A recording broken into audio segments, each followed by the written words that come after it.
Let's start with the CAD Trust. What is it, and how does it get us closer towards net zero? Well, part of the Paris Agreement is to allow companies to engage in private transactions that will drive their own emissions to net zero. And that involves use of carbon credits that are issued by expert agencies that put them into a registry.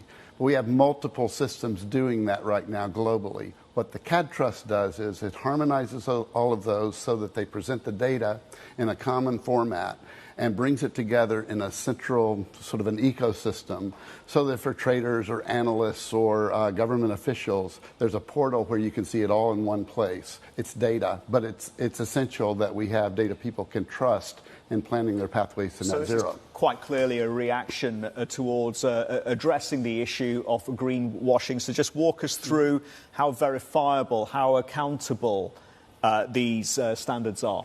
Well, each of those standards has verification requirements for third parties to verify, and they have strict criteria for what it takes to prove that you have actually achieved an emission reduction. What the Data Trust does is it captures how they've done that, so you can know what standard is issuing the credit, yes, what methodology they used, who the verifier was, when it was verified, when it was issued.